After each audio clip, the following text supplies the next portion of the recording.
You looked frustrated coming off the field yesterday. Is that why we didn't hear from you?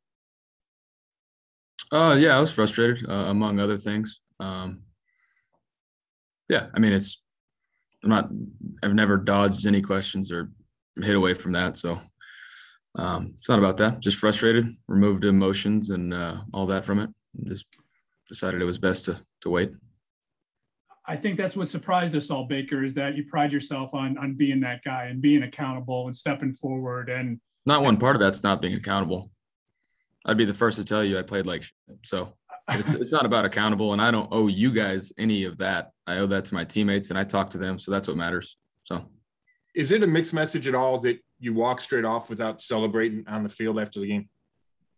I mean, to our guys, no. To you guys, maybe. It depends on how you want to take it. You're going to write your stories regardless. I mean, my guys know that all I care about is winning, but I'm going to be frustrated if I do stuff to make it harder on us. And I did yesterday, and that's just flat out where it was. But I'm never going to take winning for granted. That's something that's very hard to do in this league. And it's hadn't been a very common thing around here for a long time. So I'm just frustrated with how I played, and that's how I've always been. They know I'm going to come back and attack this week, and that's how I've always been. How much do you attribute the injuries to the inaccuracy you just talked about? I mean, there's some that between weather and that, but it's not something that I'm going to say, hey, that's why.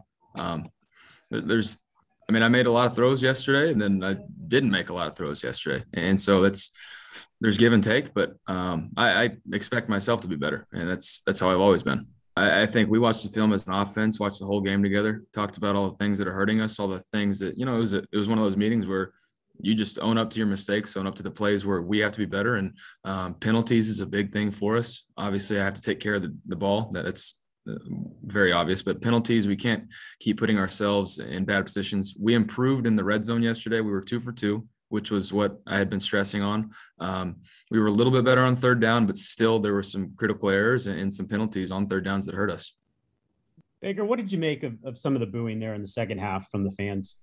Those are probably the same fans that won't be quiet while we're on offense and trying to operate. So don't really care.